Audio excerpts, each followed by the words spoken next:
"Why is that old parasite here? We have no room for you." Megan's screams echoed through my beach house like a slap to the soul. There I was, standing at the entrance of my own home, keys trembling in my hand, watching as my daughter-in-law glared at me with absolute contempt from my terrace. I had arrived early that Friday morning, hoping to find my sanctuary empty and silent as usual. Instead, I was met with a scene I would never forget. My house had been completely taken over by Megan's family.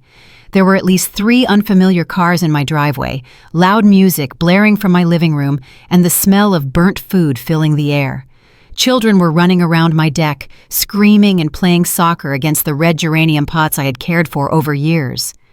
The lawn I mowed myself every weekend was trampled and littered with empty beer cans. The wicker chairs I'd bought with so much love the year before were covered in wet towels and dirty clothes. My beautiful garden looked like a battlefield after an out-of-control party. When Megan saw me, she didn't show a hint of shame. On the contrary, she stood planted in the main doorway as if she owned the place. She was wearing one of my favorite aprons, the one I'd embroidered with my own hands 10 years ago. Her eyes had that cold look I knew so well, the one she always gave me at family dinners when she thought no one was watching. "Megan, I didn't know you were here," I said, trying to find the calmest voice possible within my constricted chest. "This is my house. I've been coming here every holiday weekend for 20 years. She laughed. It was a laugh so cruel it made me feel small and insignificant. "Oh, please," she scoffed. "Robert told me we could use the house as long as we wanted. Besides, we're actually doing something productive here. You just come to complain and interrupt our family plans." More people appeared behind her. Her sister, Veronica, with her 2 teenagers, her gray-haired mother who looked at me as if I were an intruder, and 3 other people I didn't even know. There was an older man in a Hawaiian shirt who seemed to be her uncle, a young woman with a baby in her arms, and another man who was smoking calmly on my balcony as if it were nothing. They all stared at me with a mix of annoyance and surprise, as if my presence in my own home was a terrible inconvenience. Megan's mother approached and looked me up and down with disdain. "Is this the famous mother-in-law you always talk about?"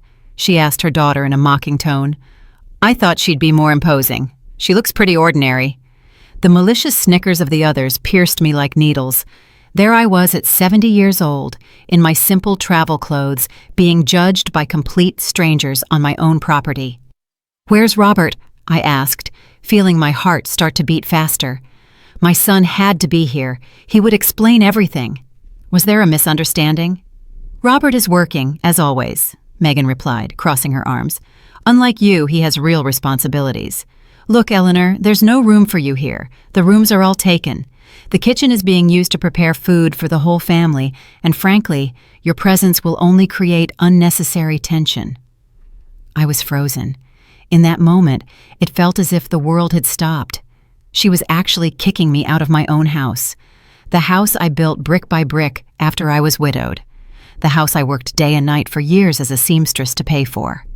"Besides," Megan continued with a poisonous smile, "I already spoke with Robert, and we agreed that this house needs to be used more. It makes no sense for it to be empty most of the time while you live comfortably in the city. We have kids who need space to grow." The words hit me like stones. 20 years of building this house after my husband died. 20 years of paying every penny of the mortgage with money earned from cutting and sewing clothes for other people's families. 20 years of caring for every detail, every plant, every corner of this place that had become my personal sanctuary, my only refuge from the world. "This house is mine, Megan," I managed to say, though my voice sounded weaker than I would have liked. "I have the documents. I pay all the bills. Oh, that's enough," she interrupted, raising her voice even more. "Always the same thing. How it's yours, how you pay. Robert is your son, isn't he? What's yours is also his, and what's his is also mine. That's how normal families work." The kids had stopped playing, and everyone was watching me in silence. I could feel their eyes on me, judging me, waiting for my reaction. The humiliation burned my cheeks like fire, but something inside me refused to break. It refused to give them the show they were waiting for. One of the teenagers, who seemed to be Megan's niece, came closer and looked at me with insolence. "Why don't you just go to a hotel? My aunt is right. There's no room for anyone else here." "It's fine, dear," I finally said, with a smile that came from my soul, but I knew didn't reach my eyes. "I understand the situation perfectly." Megan smiled in victory, believing she had won. The others seemed satisfied, as if they had witnessed a just victory. They had no idea what they had just unleashed. As I walked away from my own house with slow, dignified steps, my mind traveled 20 years back to when this property was nothing more than a vacant lot full of weeds and dreams. I was 50 years old then. I had just become a widow, and Robert was barely 25. It was just the two of us against the world, and I had made the most important decision of my life, to build a refuge for our family. I remembered that August morning when I arrived at the lot with my work shoes and my savings book.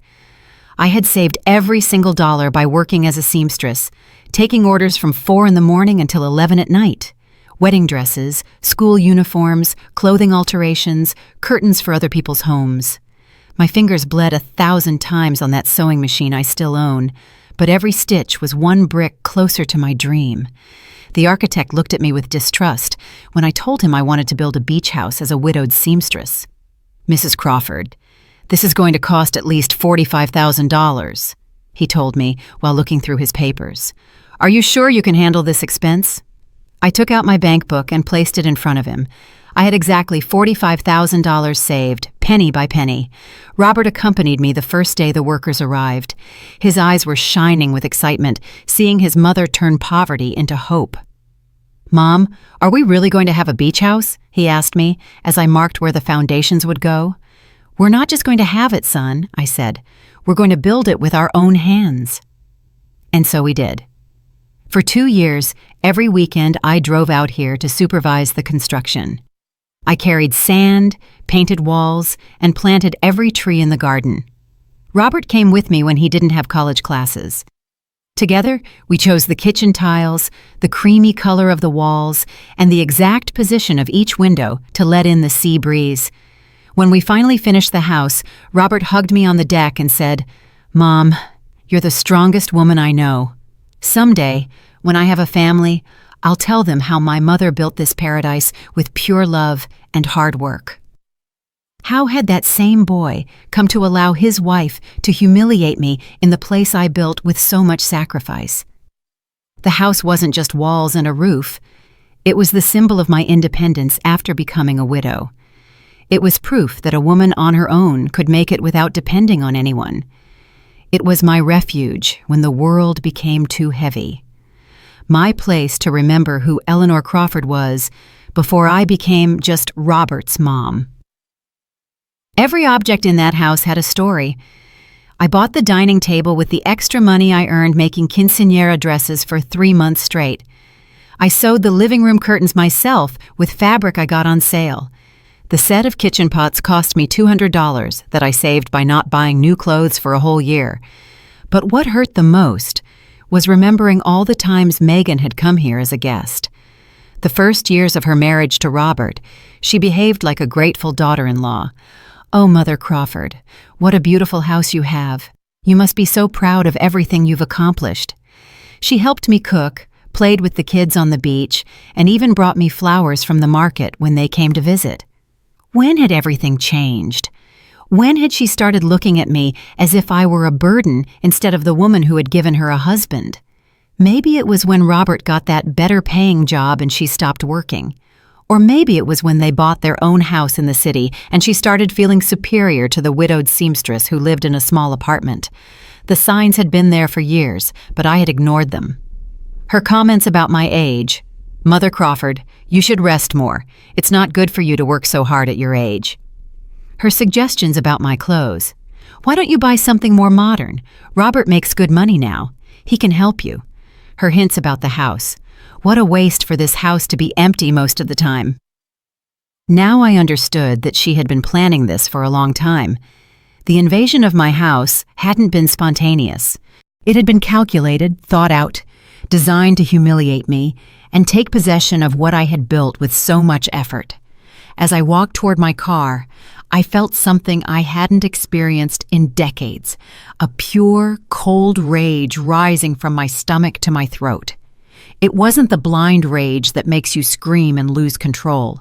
It was something much more dangerous.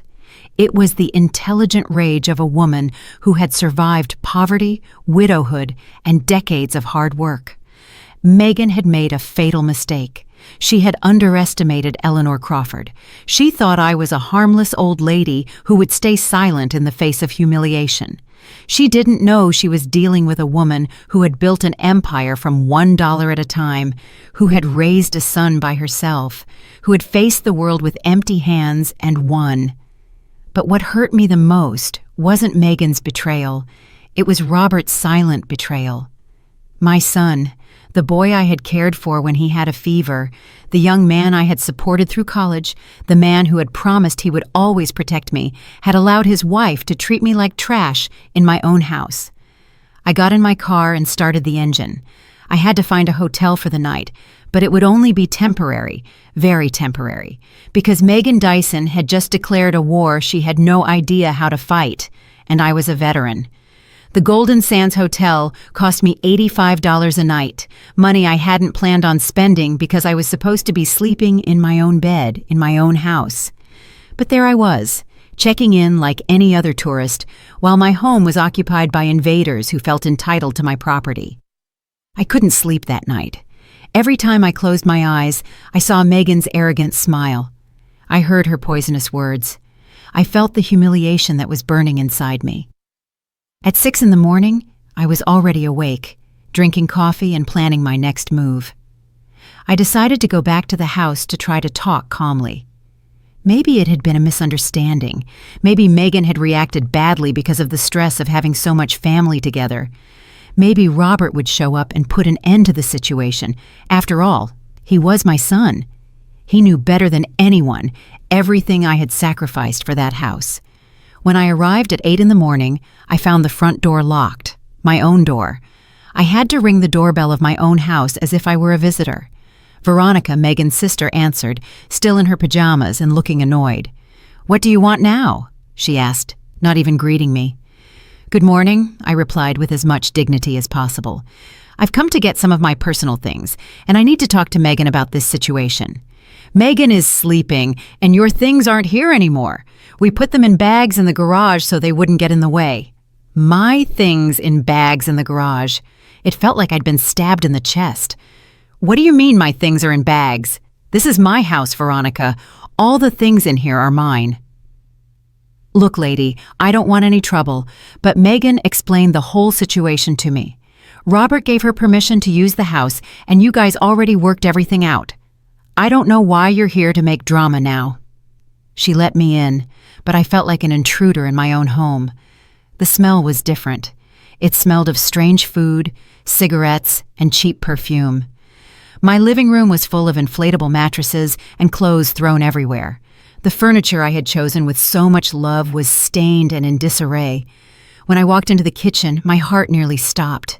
My beautiful kitchen, the one I had designed thinking of all the family meals I would prepare there, was completely wrecked. The stove had burnt grease on it, the sink was full of dirty dishes that already smelled bad, and they had used my best pots to cook something that had left permanent stains on the bottom. "Where are my china plates?" I asked, my voice trembling. "Oh, some of those broke. The kids were playing, and you know how they are. Megan says they were very old anyway." My china plates, the ones I had bought one by one for years, saving to complete the set, the ones I had only used on special occasions because I cared for them like treasures, were broken, discarded, as if they were worthless. I went up the stairs to my master bedroom, the sanctuary where I had planned to rest these days. The door was open, and inside was Megan's mother, already dressed, organizing clothes in my closet, as if it were her own. "Excuse me," I said, trying to maintain my composure. "This is my room." "Oh, my daughter Megan explained everything to me. Don't you worry. I'll take very good care of things. Look, I even organized your clothes in these bags so they don't get wrinkled."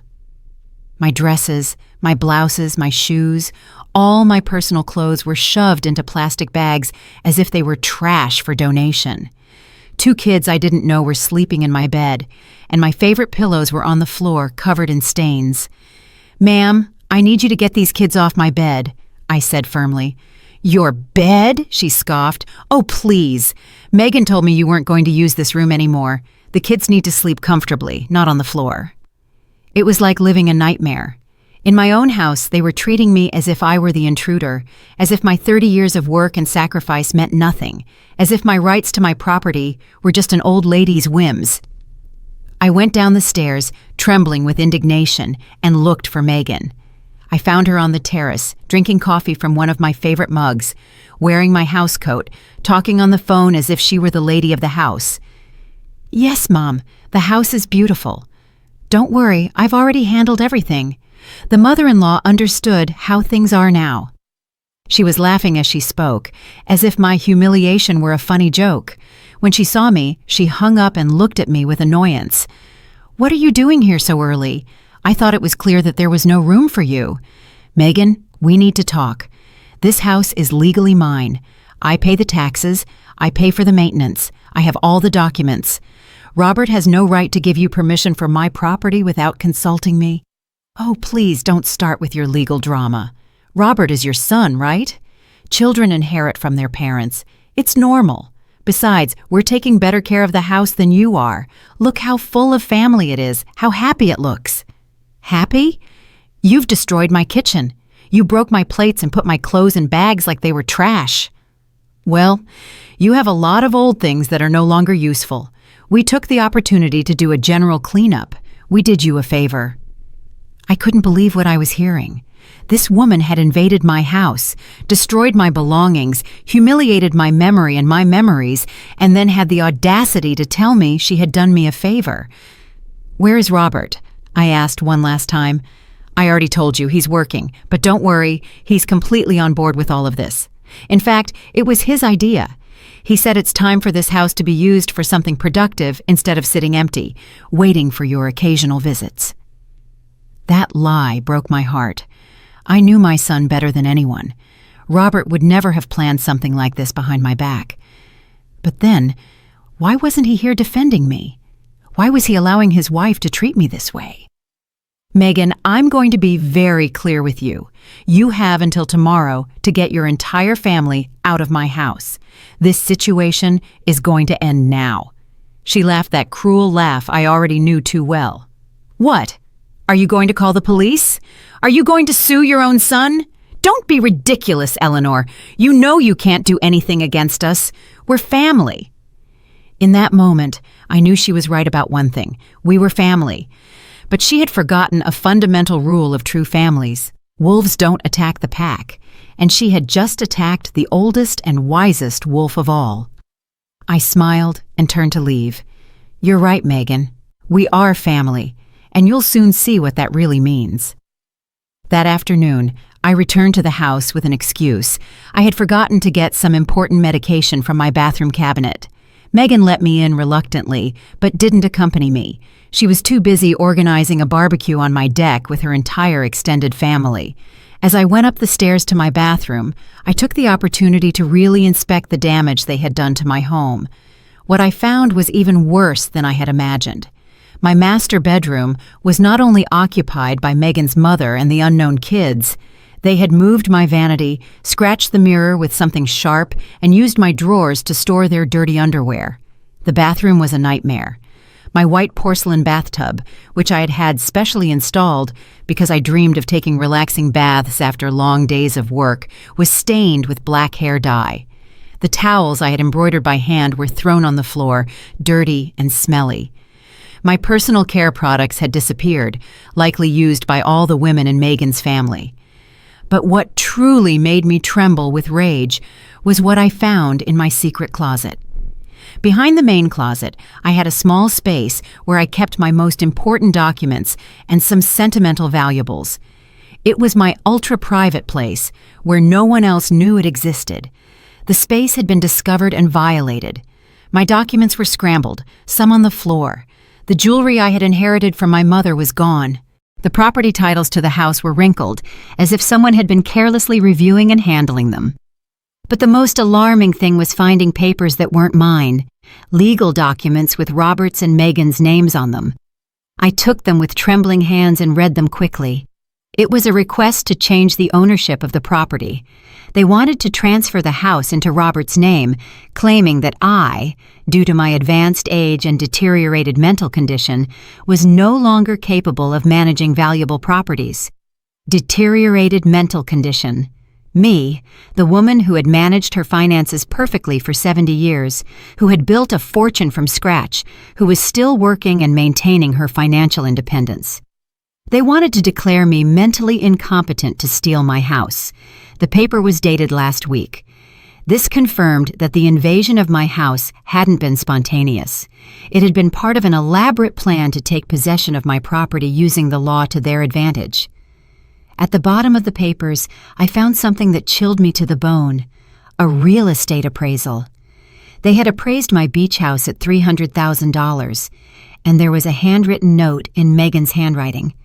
With this money, we can buy a bigger apartment and send the kids to private school. We just need R to sign the papers and for the old lady not to cause any trouble. The old lady. That's what they called me.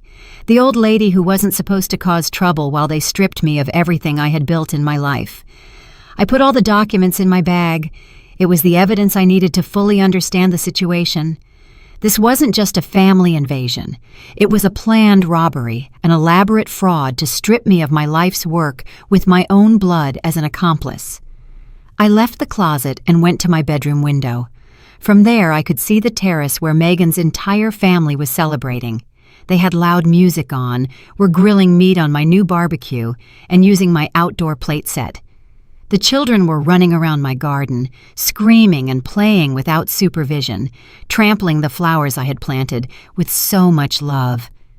But what hurt me the most was seeing Veronica, Megan's sister, taking selfies in different corners of my house, posing as if it were her new property. In one photo, she was sitting in my favorite hammock. In another, she was in the kitchen serving drinks as if she were the hostess.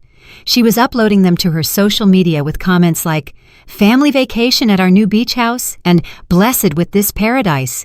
Our new house. It wasn't even the family's house anymore. It was her new house. I took photos of everything with my phone: the mess, the damage, the stains, the scattered clothes.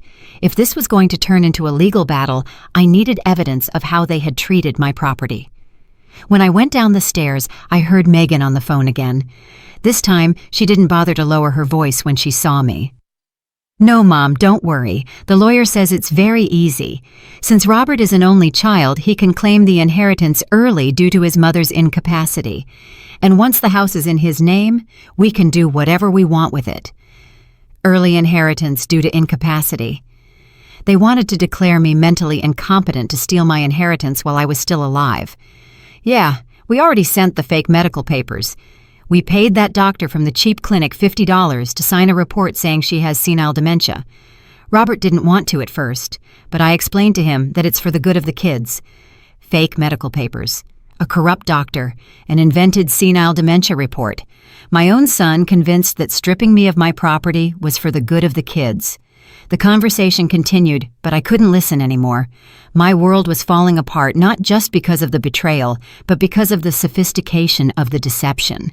They had planned every detail, every lie, every fake document necessary to legally rob me. I left the house without saying goodbye. There was nothing left to talk about with that woman. Words had lost all meaning. This was no longer a family dispute that could be resolved with conversations and good feelings.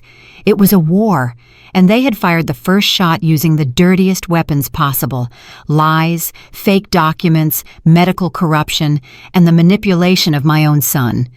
But they had made a fatal mistake. They had underestimated their enemy. They thought Eleanor Crawford was a defenseless old lady who would surrender at the first legal threat. They didn't know they were fighting a woman who had built everything they had from nothing, a woman who knew the real value of money, of honest work, and of true justice. Now it was my turn to plan. Monday morning, Robert finally showed up. He arrived at the house in his new car, that Toyota he had bought with the money from the promotion he got last year. I saw him park in my driveway as if nothing had happened, as if his family hadn't invaded my home and destroyed my life over a weekend. I was waiting for him on the hotel terrace, watching my house with binoculars I had bought at a sporting goods store. I had spent the night awake, organizing all the documents I had found, taking notes, and preparing for this moment.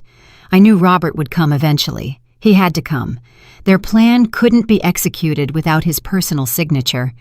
I saw him greet Megan with a kiss on the cheek, hug some of the children running in the garden, and act as if this were completely normal, as if his mother hadn't been humiliated and thrown out of her own house, as if he weren't an accomplice in an elaborate fraud to steal my property. I waited 20 minutes before walking toward the house. I needed him to feel comfortable, to believe he was in control of the situation. When I rang the doorbell, he was the one who opened the door.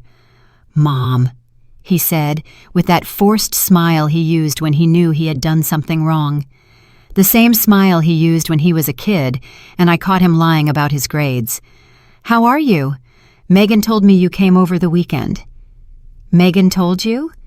I repeated slowly, measuring each word. "Is that all she told you, Robert?" "Well, yeah, she said there was a small misunderstanding, but that everything is already settled. I thought we had talked about this before." "Talked about what exactly?" Robert became nervous. He started to play with his car keys, as he always did when he was lying. About using the house. You know you come here so little, Mom, and Megan's family needs a place to get together for vacations." "Oh, I see. And did we also talk about declaring me mentally incompetent?" His face went as white as a sheet. "What? What are you talking about?" I took the documents from my bag and put them in front of him. "I'm talking about this, Robert. Request for property transfer due to owner's mental incapacity. Does that sound familiar?" His hands trembled as he took the papers. For a moment, I saw my real son, the scared boy I had raised by myself for so many years. But that moment lasted only a few seconds before Megan appeared behind him. "What's going on here?" she asked, with that controlling voice she always used. "Robert, I thought we agreed there was nothing to talk about." "Megan, she found the papers." "What papers?" she asked, feigning innocence. "Robert, your mom is confused again. You know how she gets when she's stressed."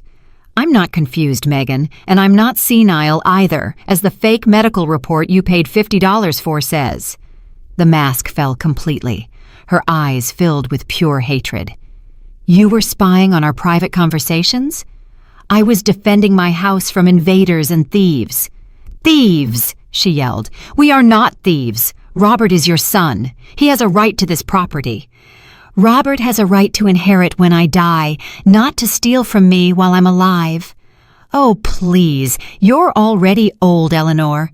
How many more years are you going to live? Why don't you just let us do something productive with this house instead of it sitting empty, waiting for your occasional visits?" The silence that followed was deafening. Robert had his head down like a punished child. Megan's mother and Veronica had come out of the house and were listening from the terrace. The kids had stopped playing and were watching us curiously. "Did you just really suggest that my mother hurry up and die so you can have her house?" Robert finally raised his voice. "I didn't say that," Megan defended herself. "I just said that she doesn't need so many properties at her age." "Who are you to decide what I need or don't need?" I asked her directly. "Who do you think you are to invade my house, destroy my belongings, steal my jewelry, and plan to strip me of my life's work with fake documents?" "We didn't steal anything." "No? Then where are the pearl earrings my mother left me? Where is my late husband's gold watch? Where are the silver coins I had stored in my secret closet?"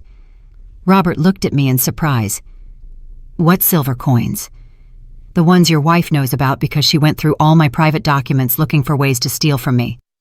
"That's a lie!" Megan screamed, but her face gave her away. "Robert," I said to my son, with the calmest voice I could find, "I need you to tell me the truth right now. Did you know about the property transfer papers?" I tell her!" Megan yelled at him. "Tell her you knew! Tell her you agreed! Tell her it's time for you to think about your real family instead of pleasing your mom your whole life!" "Shut up, Megan," Robert finally exploded. "Just shut up." We all fell silent. Robert never yelled at his wife. He was a quiet man. He avoided conflict. He always sought family peace. Seeing him lose control like that was shocking for everyone. "Mom," he said with tears in his eyes, I never wanted things to get to this. But you knew about the papers, didn't you? Yes or no?" "Yes," he whispered. "I did." My heart broke into 1,000 pieces.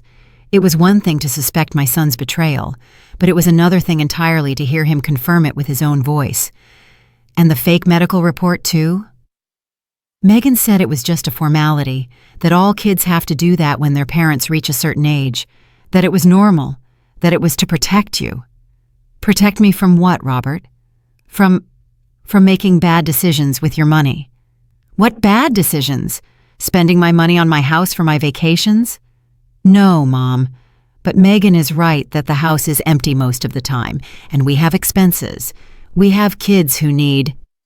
And that's why you decided to rob me instead of asking me for help? We're not robbing you, Megan interrupted again. We're helping you be more practical with your money.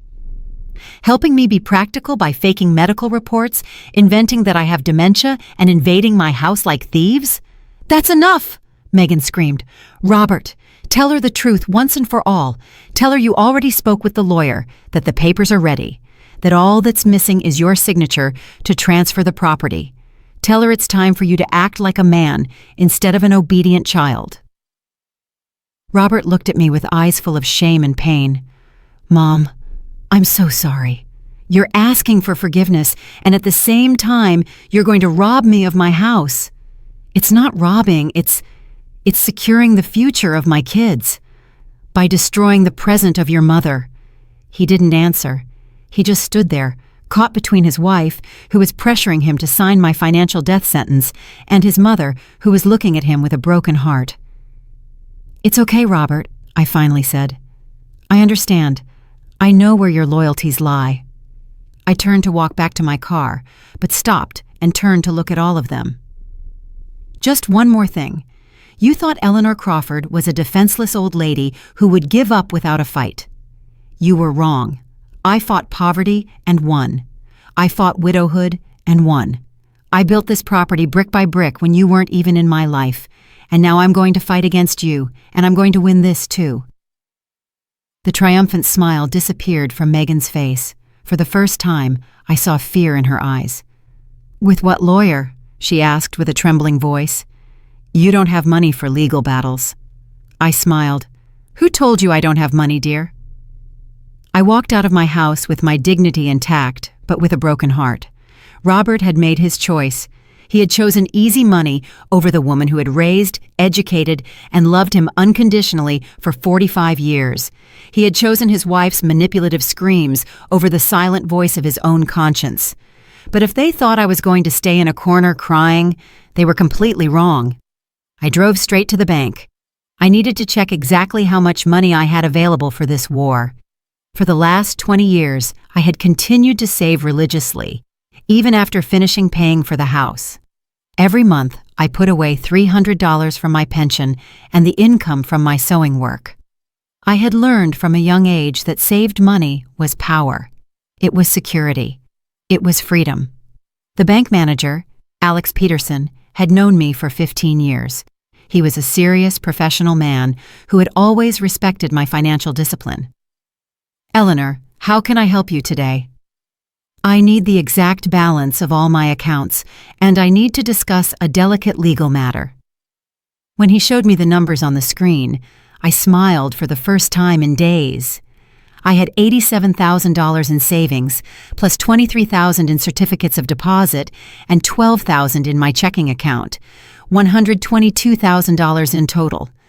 Megan had miscalculated. She thought I was a poor old lady who relied solely on a meager pension. She didn't know that Eleanor Crawford had been a hard-working aunt all her life, saving every penny to protect herself from exactly this kind of situation.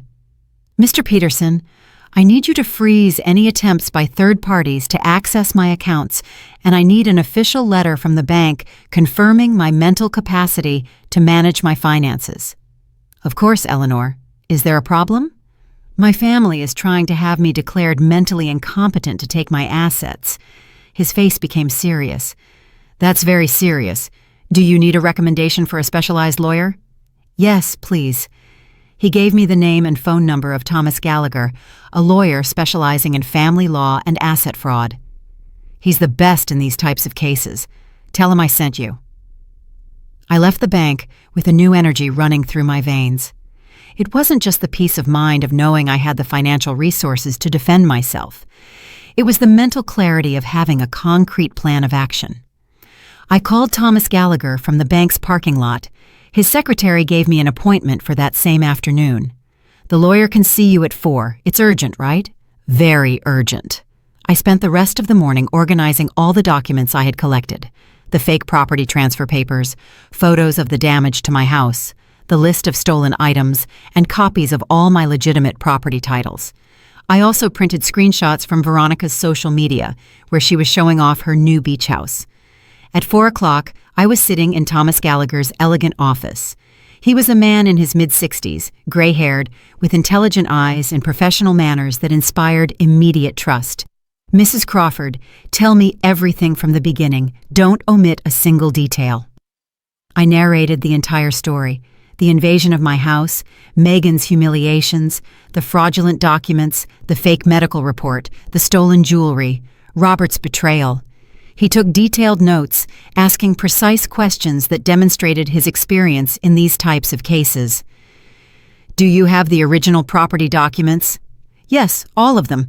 The house is 100% in my name. I paid for every penny of the construction, and I have all the receipts from the last 20 years. Has the doctor who supposedly signed the dementia report ever examined you? Never in my life have I seen him. I don't even know his name. Excellent. That is a falsification of medical documents. A federal crime. Do you have any documentation for the stolen jewelry? I'm sure I do. Some of it, especially my late husband's watch, is insured for $3,000. Thomas smiled. Mrs. Crawford, your case is solid, very solid. We have trespassing, robbery, falsification of documents, attempted asset fraud, and possibly medical corruption. Your family stepped in it big time. What can we do? Several things.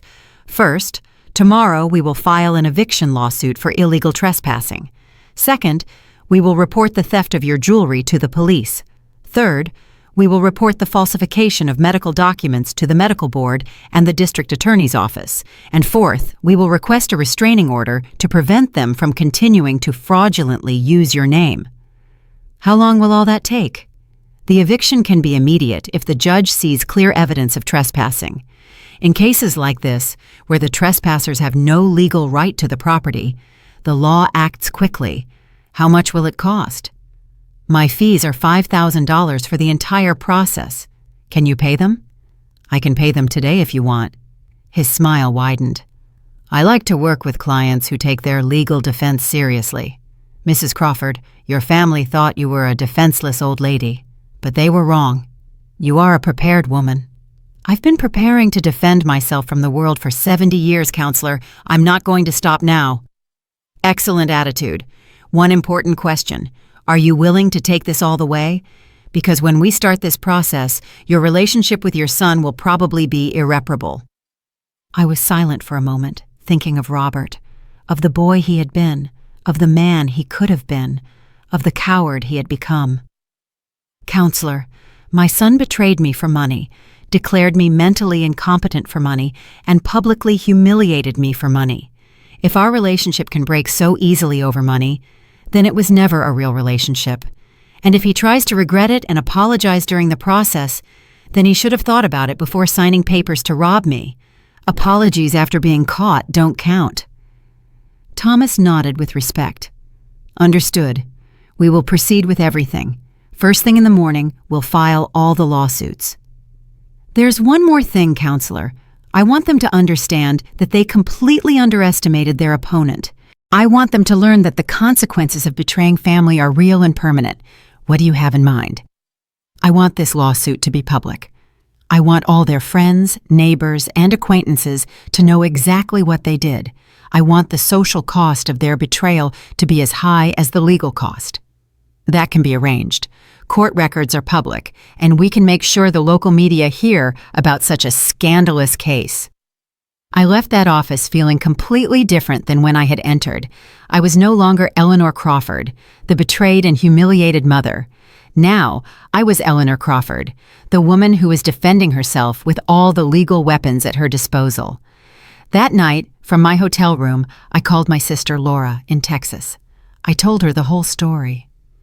"Eleanor, I can't believe Robert would do that after everything you sacrificed for him." "It no longer matters what I sacrificed, Laura. What matters is what I'm going to get back." "Do you need me to come help you?" "No, sister. I have to fight this battle alone, but thank you for offering." I hung up the phone and sat on the bed, looking toward my house. From the hotel window, I could see the lights on, the music still playing, the celebration continuing as if nothing had happened. Tomorrow was going to be a very different day for all of them. I smiled in the darkness. Eleanor Crawford had returned to war. On Tuesday, at 8 in the morning, Thomas Gallagher arrived at my house with 3 legal documents, a police officer, and a public notary.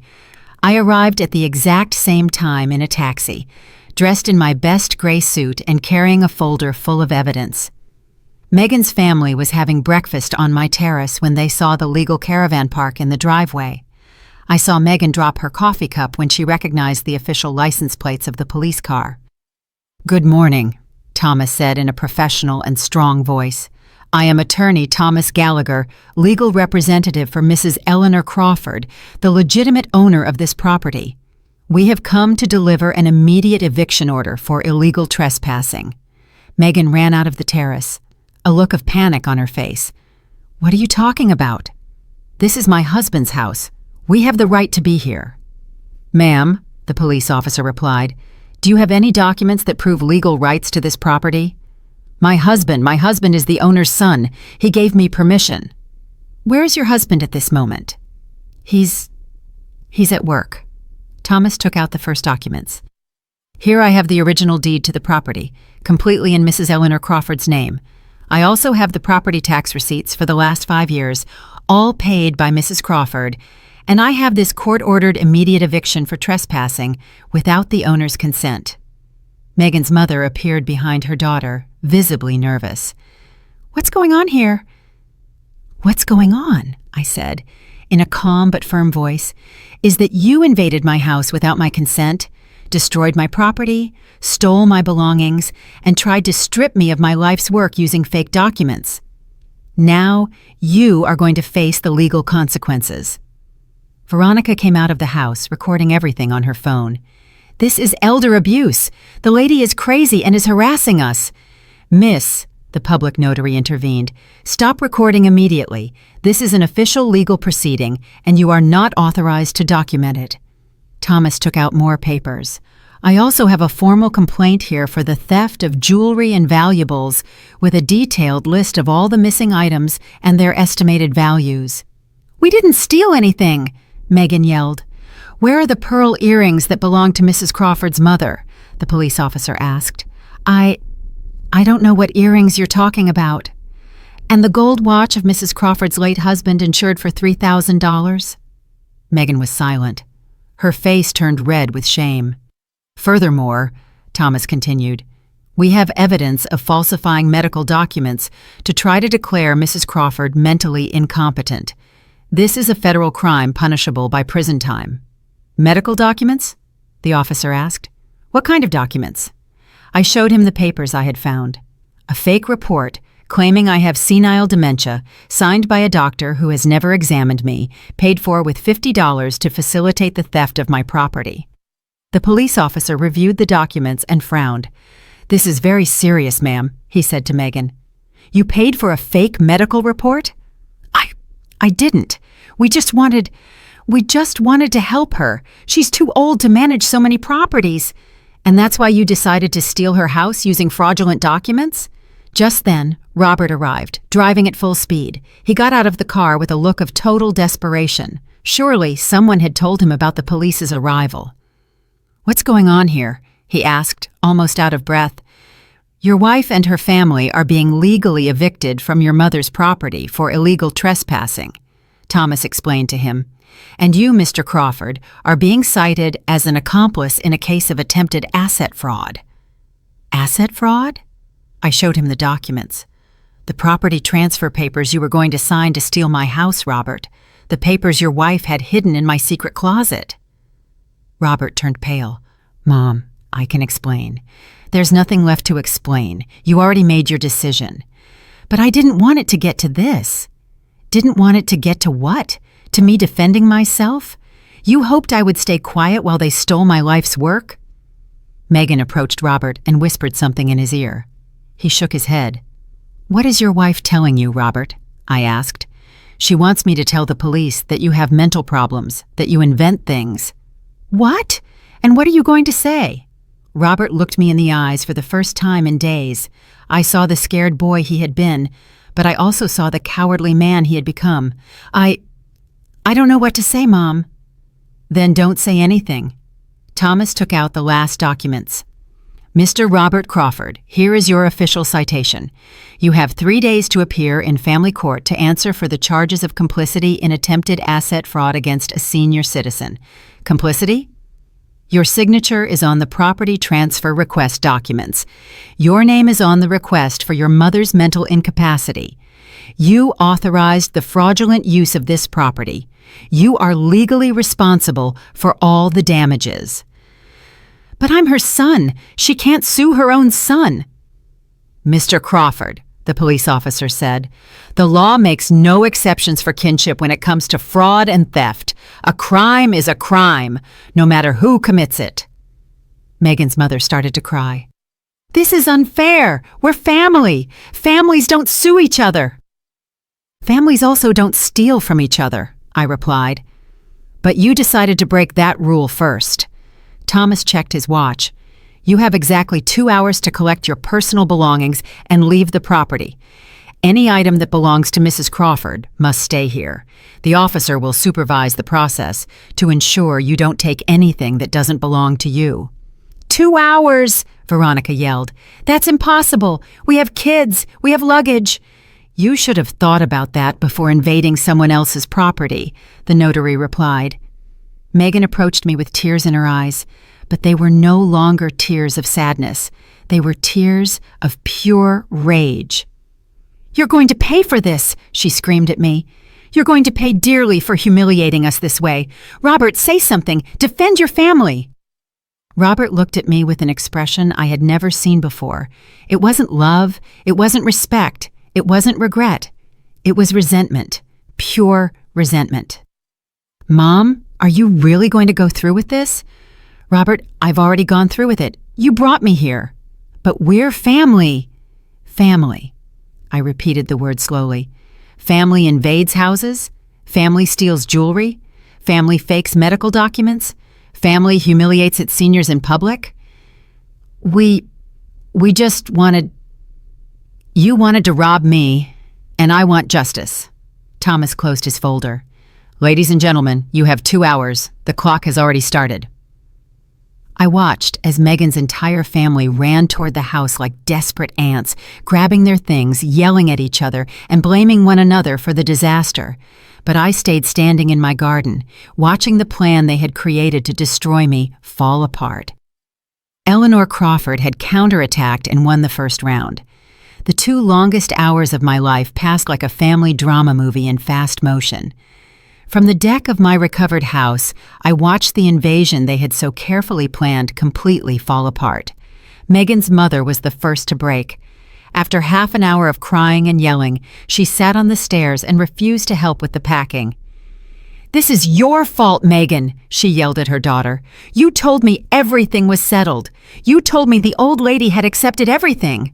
"Mom, shut up and help me pack," Megan replied, desperately shoving clothes into plastic bags. "The old lady set a trap for us. She acted like a defenseless old lady, and it turns out she had lawyers and money saved up." Veronica recorded the whole process on her phone, but now it wasn't videos celebrating her new beach house. They were videos of the public humiliation of a family being legally evicted as trespassers. "This is going to go viral," she yelled as she filmed her sister packing. "Everyone is going to know how they treated us. They're going to see what kind of person this lady is." The police officer took her phone away. Miss, we already warned you about recording without authorization during a legal proceeding. If you continue, you will be arrested for obstruction of justice. The children ran around the house crying and screaming, not understanding why they had to leave the paradise where they had been playing. One of them, a boy about 8 years old, came up to me. "Ma'am, why are you kicking us out? We didn't do anything wrong." My heart broke a little. The children were innocent in all of this. They had been used as pawns in their parents' plan. "I'm not kicking you out because you did something wrong," I explained in a soft voice.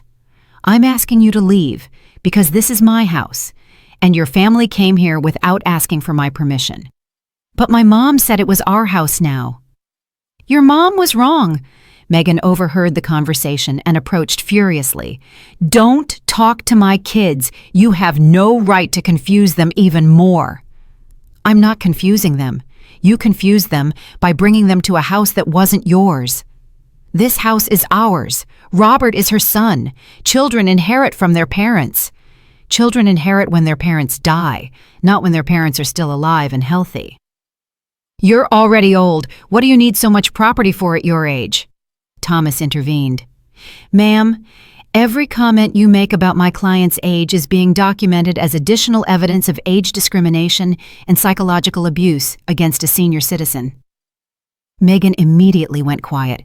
Robert had been carrying suitcases to the cars in complete silence, avoiding my gaze. But when there were only 30 minutes left in the deadline, he finally approached me. "Mom, we need to talk." "There's nothing left to talk about, Robert." "Yes, there is. Look, I admit that things got out of control, but we can fix this. We can reach a family agreement without involving lawyers and police." "What kind of agreement?" "You keep the house, of course. We accept that it was a mistake to come without telling you. And in exchange, you drop all the lawsuits. And the stolen jewelry? We'll return everything that was taken by mistake." "By mistake?"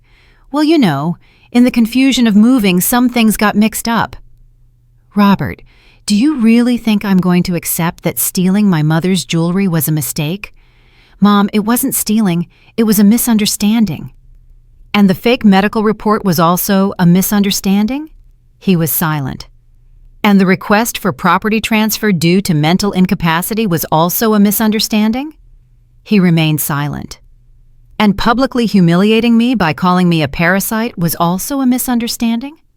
"That wasn't me. That was Megan." "But you were there. You saw me being humiliated by your wife in my own house, and you didn't say anything." I didn't know what to say." "You knew exactly what to say, Robert. You knew you had to defend your mother, but you chose to stay silent so you wouldn't contradict your wife." "Megan was stressed, Mom. She had her whole family here. The kids were restless. And that gave her the right to insult me on my own property?" Robert became desperate. "Okay, Megan behaved badly. I admit it. What else do you want me to say?" "I want you to tell me the truth. I want you to admit that you planned to steal my house using fake documents. I want you to admit that you betrayed me for money." "I didn't betray you for money. I did it for my family." "And what am I, Robert? Am I not your family?" "Yes, you're my family, but Megan and the kids are my primary responsibility now." "So your primary responsibility now is to rob your mother?" "It wasn't robbing. It was securing the future of my children. By destroying the present of the one who gave you life." Robert put his hands on his head in frustration. "Mom, you don't understand. We have huge expenses. The kids need private schools, clothes, vacations. Megan's house needs repairs. I work day and night, but the money is never enough. And that's why you decided that I had to pay your bills with my life's work? You live alone in a small apartment. You don't need such a big beach house. It's a waste." There it was. The truth had finally come out. Robert hadn't betrayed me out of love for his family. He had betrayed me because he thought I didn't deserve what I had worked my whole life to get. A waste. I repeated the word slowly. "Mom, I didn't mean it in a bad way. Are my 30 years of working day and night a waste?" "No, but is my discipline of saving every penny to build this house a waste?" Mom, please. Is my sacrifice of raising you alone after becoming a widow a waste? That's enough, Robert exploded. It's always the same with you. Always reminding me of everything you sacrificed, always making me feel guilty for having my own life. The silence that followed was absolute. Even Megan stopped packing to listen. There's the truth, I said, with a calm that surprised me. You didn't betray me for money. You betrayed me because my sacrifices for you became a psychological burden you couldn't bear. I didn't say that. You didn't have to say it. You just screamed it. Robert stood there, breathing heavily, his face red with shame and rage. Do you know what the saddest thing about all this is, son? I asked him. If you had asked me for help directly, I would have helped you. If you had told me you were having financial problems, we would have found a solution together. But you preferred to conspire behind my back, humiliate me publicly, and try to rob me using the law. Why, Robert? Why did you choose the cruelest path? Because I knew you would say no. How did you know if you never asked me? Because you've always been very attached to your money, very controlling with your life's work. Controlling? Robert, I paid for your college. I bought you your first car. I lent you the down payment for your house. I've helped you financially dozens of times in your adult life, but always with conditions, always reminding me that it was your money, that it was your sacrifice. I finally understood everything. Robert hadn't betrayed me out of greed. He had betrayed me out of pride. His male pride couldn't stand continuing to depend financially on his old mother. You know what, Robert? I finally said. You're right. I should have forced you to be more independent when you were younger. I should have let you solve your own problems instead of always rescuing you. But it's too late to change the past, and now you're going to have the opportunity to be completely independent, because from now on, you're going to solve all your financial problems without my help. Thomas checked his watch. Folks, you have 10 minutes left. The final stampede was chaotic. Megan yelling orders, the kids crying, Robert carrying the last suitcases with a look of total defeat. When they were all finally in their cars, Megan rolled down her window and screamed one last threat at me. This isn't over, you bitter old lady. We're going to appeal. We're going to prove that you're crazy. Go right ahead, I replied calmly. My lawyer will be waiting for you. The cars drove away, kicking up dust in my driveway. Robert was the last to leave. He looked at me in the rearview mirror, but I had already turned my back. Thomas approached. How do you feel, Mrs. Crawford? Tired, I answered honestly, but free. Free from having to pretend that we're a happy family. Free from having to excuse betrayal with maternal love. Free from pretending that this can be fixed with forgiveness and forgetting. The police officer said goodbye. The notary finished his documents. Thomas handed me the keys to my own house. Mrs. Crawford, your house has been officially recovered. I went up the steps of my terrace and sat in my favorite chair. For the first time in a week, I was alone in my own home, but the final act of this play was still to come. 1 week after the eviction, my beach house had regained its original peace. I had hired a professional cleaning service for $700 to erase all traces of the invasion. The strange smells had disappeared, the stains were gone, and my furniture was back in its correct places. But the real justice was just beginning. Thomas called me on Friday with news that made me smile for the first time in weeks. Mrs. Crawford, I have some important updates. The doctor who signed the fake dementia report has been suspended by the medical board. The investigation revealed that he had signed at least 12 similar reports in exchange for cash. And the legal consequences for Robert and Megan? That's the best part. The prosecutor decided to proceed with criminal charges for asset fraud and conspiracy. It's no longer just a civil matter. It's a criminal case now. What exactly does that mean? It means they could face jail time if they are found guilty, and it also means that all the legal fees they've had to pay have been enormous. That same afternoon, I received an unexpected call. It was Veronica, Megan's sister, crying on the phone. Eleanor, please, we need to talk. Megan is desperate. Robert has spent over $15,000 on lawyers, and the legal proceedings aren't even finished yet. And what does that have to do with me? We want to apologize. We want to fix things. Do you want to fix things? Or do you need me to drop the lawsuits because you're running out of money? Ma'am, please. Megan has kids to support. Robert could lose his job if this goes public at his office. She should have thought about her kids before planning to rob me. And Robert should have thought about his job before faking medical documents. But you already got your house back. You already won. Why keep punishing us? Because getting my house back doesn't erase the humiliation. It doesn't return the stolen jewelry. It doesn't eliminate the psychological damage of being betrayed by my own son. We can give the jewelry back. It's at my mom's house. The jewelry you took by mistake, the jewelry you accidentally stole during the confusion of moving. Ma'am, please. Veronica, tell your sister that if she wants to talk to me, she can come here personally and bring all the stolen jewelry. I hung up the phone feeling a strange mix of satisfaction and sadness. The satisfaction came from watching the plan they had designed to destroy me fall apart. The sadness came from knowing that my relationship with Robert was probably over forever. 2 days later, Megan appeared at my door. She came alone, without Robert, with a bag in her hand and eyes swollen from crying. Eleanor, I came to return your things and to apologize.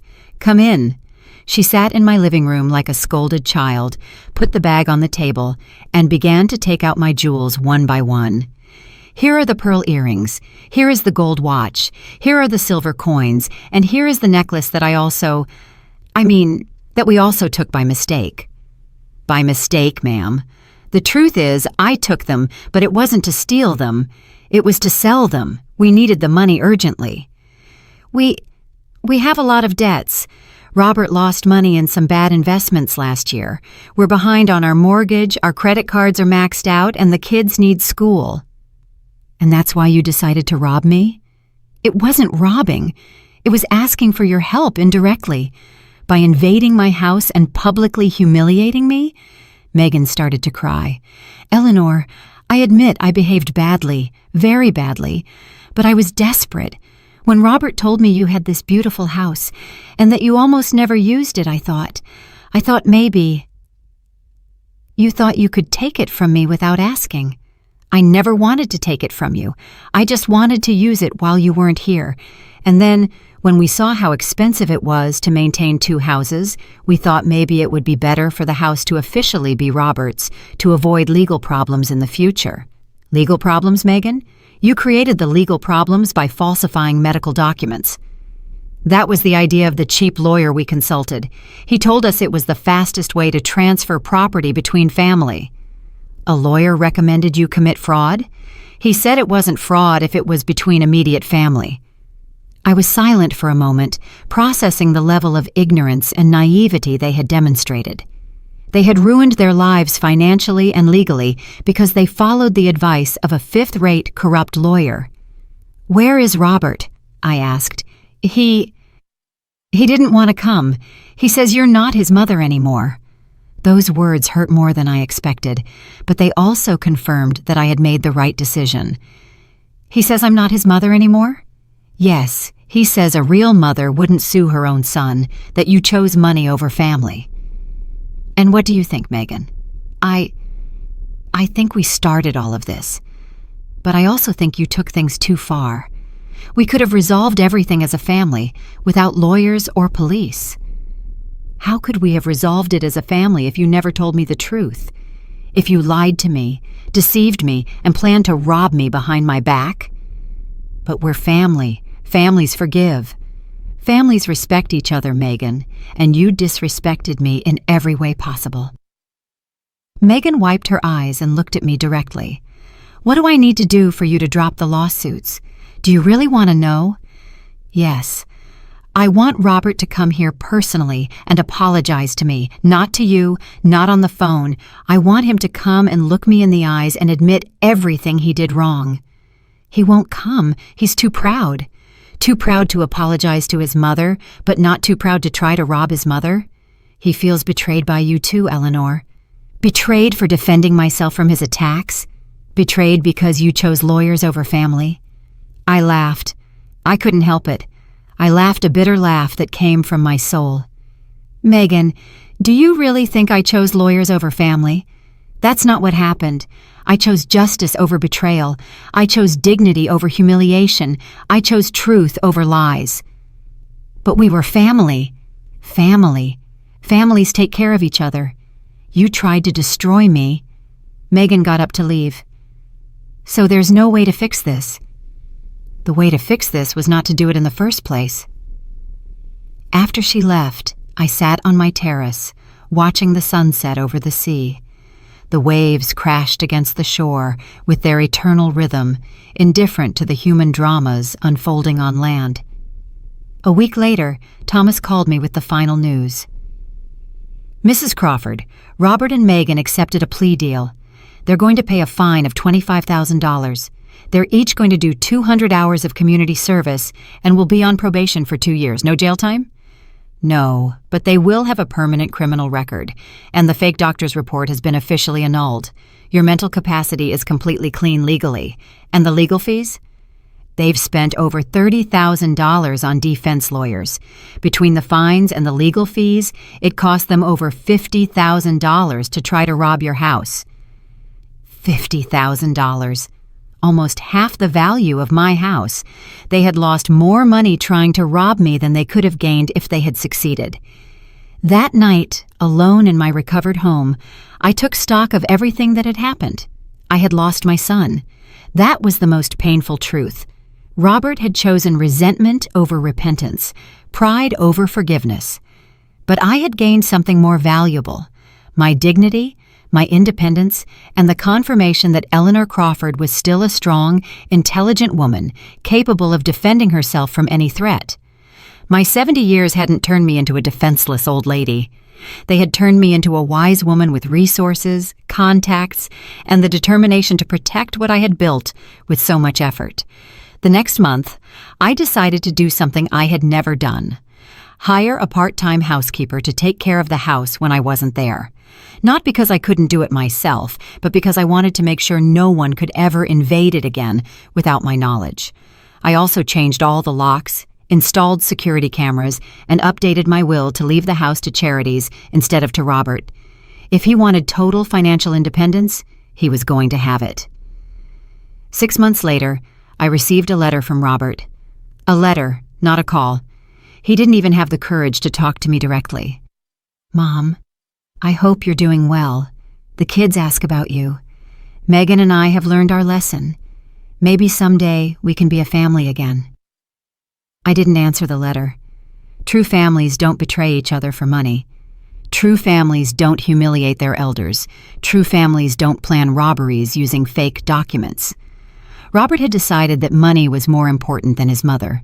I had decided that my dignity was more important than his forgiveness.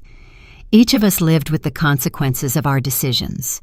I lived in my beach house, free, independent, and at peace. They lived with debts, a criminal record, and the social shame of having tried to swindle a 70-year-old woman. The silent justice had triumphed, and Eleanor Crawford had proven that underestimating an older woman was the most expensive mistake one could ever make.